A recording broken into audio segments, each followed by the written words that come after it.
এটা নতুন রেসিপি বানাবো। দেখো আলুটা আগে ভেজে নিয়েছি, তোমাদেরকে পুরোটা দেখাইনি। আলুটা ভাজা হয়ে গেছে, তুলে নেব। আমার ছেলে মাছ আনতে গেছিলো, মাছ পাইনি বলে বাজারে দেখতে পেলো, পেয়ে এগুলো কিনে নিয়ে এসছে। এখানে 100 টাকা কেজি নিয়েছে, ধুয়ে পরিষ্কার করে রেখে দিয়েছি। দেখো দুটো তেজপাতা দিয়ে দিয়েছি, কাঁচা লঙ্কা, পেঁয়াজ কেটে রেখেছিলাম,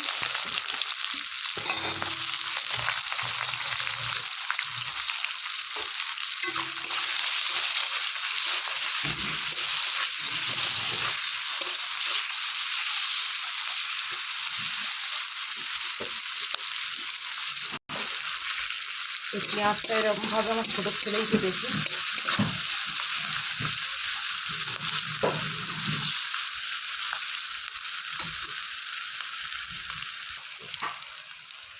এরপরে দেখো আমি পেঁয়াজটা একটু লাল লাল ভাজা হয়ে গেছে, অল্প করে আদা রসুন বাটা দিয়ে দিলাম।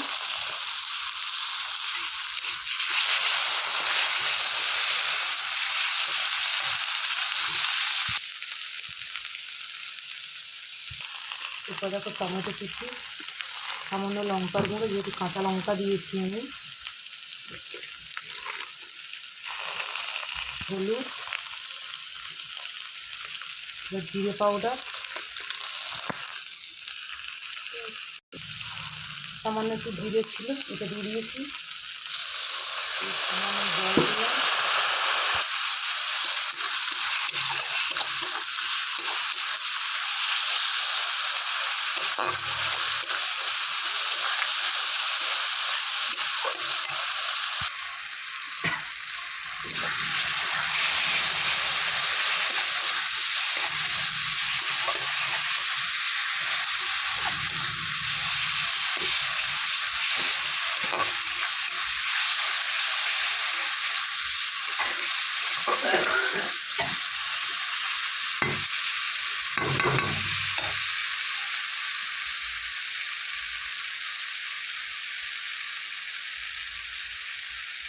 মশলাটা থেকে তেল ছেড়ে দিয়েছি। এই জিনিসটা আমি ভালো করে গরম জলে কচলে কচলে ধুয়েও নিয়েছি, ভালো করে পরিষ্কার করে নিয়েছি। এটা অনেকে আগে ভেজে নেয়, আমি ভেজে নিইনি, আর নুন হলুদও মাখাইনি। আমি একেবারে মশলার সাথে একটু ভালো করে কষিয়ে নেব। তোমরা ভেজেও নিতে পারো, আর এমনি মশলার সাথে কষিয়েও নিতে পারো। আমি দিয়ে দিয়েছি এটা।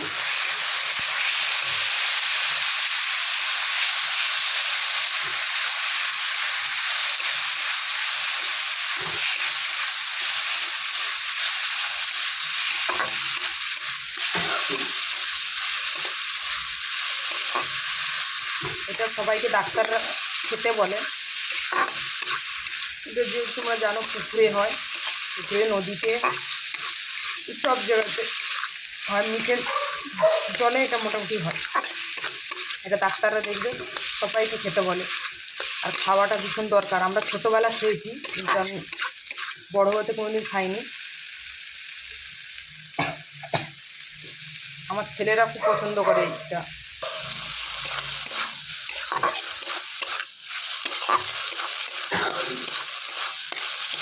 যাদের শরীরে রক্ত নেই, রক্ত কম, তাদের জন্য খুব ভালো। এটা তো কষতে থাকি, আবার আসছি। এটা আমার মশলার সাথে আমি ভেজে নিই, কিন্তু আমার মশলার সাথে কষা হয়ে গেছে একদম। আমি এরপরে আলুটা দিয়ে ভালো করে কষবো।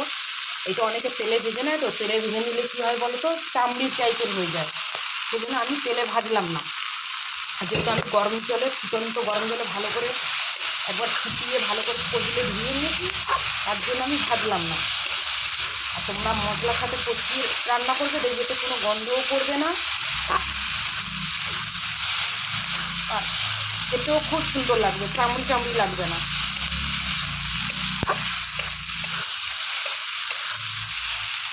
এই জিনিসটাতে পেঁয়াজ না দিয়েও রান্না করতে পারো, পেঁয়াজ রসুন না দিয়েও রান্না করতে পারো। সেফ জিরে বাটা দিয়ে একটু আদা দিতে পারো।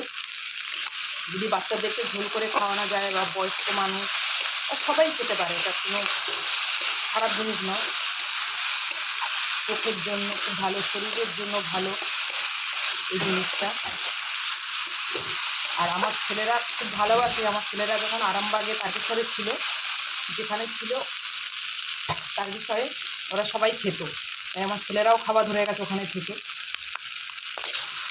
ওরা খুব ভালোবাসে এই জিনিসটা, মাছ মাংসের থেকে ওদের এই জিনিসটা খুব প্রিয়।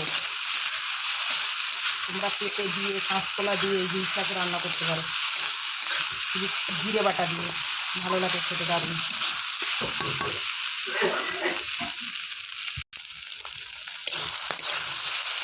কিন্তু নুন কম হয়েছিল, তাই উপর থেকে নুনটা আবার ছড়িয়ে দিলাম।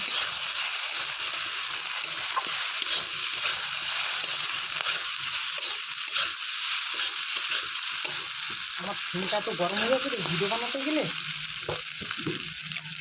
কষা হয়ে গেছে, তেল এসে দিয়ে।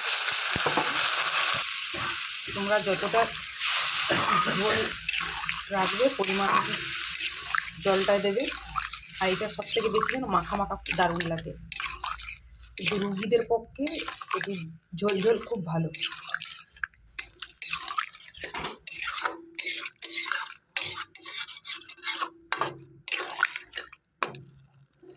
এই একটা তরকারি দিয়ে খাবে তো, তাই আমাকে একটু রস রস রাখতে হবে।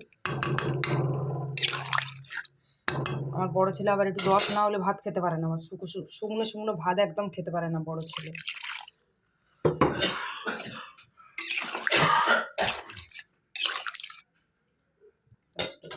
এরপরে আমি ঢাকা মেরে দেবো, যেহেতু আলুটা ভাজা আমার। এবার দেখো হয়ে গেছে তরকারিটা, আমি এবার ভাজা জিরে দিয়ে দিলাম পরিমাণ মতো, দিয়ে একটু ফুটিয়ে নামিয়ে নেব। তরকারিটা হয়ে গেছে কমপ্লিট।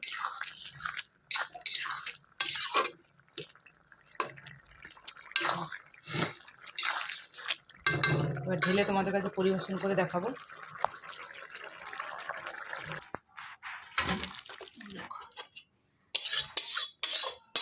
তোমরা চাইলে আর একটু ঝোল রাখতে পারো, আর আরও মাখা মাখা করতে পারো।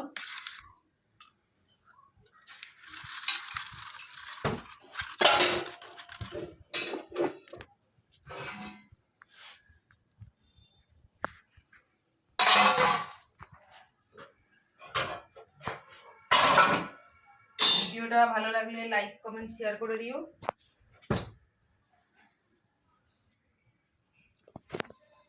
সবাইকে টাটা। কে কোথা থেকে ভিডিওটা দেখছো কমেন্ট করে জানিও। আবার আগের ভিডিওতে সবার সাথে দেখা হবে।